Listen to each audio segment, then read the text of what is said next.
pero meron silang assignment dito sa Maynila. Si Mother Aldred Ordonez, alam mo na si Mother Aldred, Ibaran ko, Pilihan. Ang dito po, pag-alis sa mga kaibigan po natin.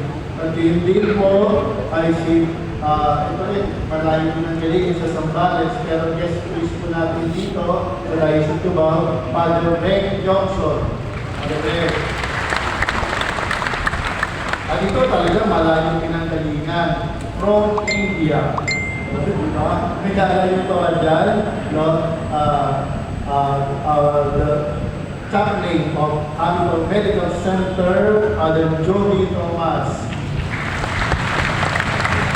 And our two guest priests, Father Manu and Father Roy.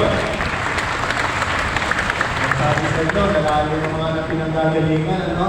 Kala nyo malayo na yung Antipolo, no? Yung mga nagsisimba rito taga Antipolo, taga Manila, taga Cainta, no?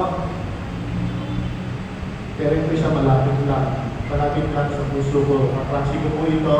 Siya naman po ay chaplain ng St. Luke's Medical Center dito sa Quezon City, Padre Louis Evantoni. Padre Louis, ano pa natin Padre Louis? At ang huli po ay si Padre Chelo, no, na kalapit lang din ng puso ko. Malapit po siya. Palapakan natin si Padre Chelo, napakasipag, kapatid, ating marapitigan. At ang huli, no, kahati po ito ng aking puso.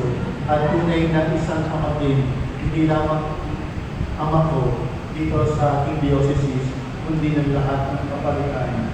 No, at inaaliyahan natin siya, natin siya available, especially for St. Joseph. No, tunay na may puso po siya ni San Jose. Napaka-simple, napakabait, no, at higit sa lahat, very jolly. Ang ating mahal ng Bispo, Bishop Ernesto Antonio, ano ang ating Bishop?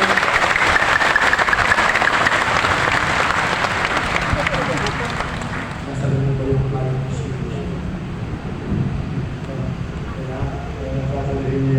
Magpapasalamat tayo po sa lahat ng mga kapalian na narito at sa inyo pong lahat, patuloy natin ang ating devotion kay San Jose.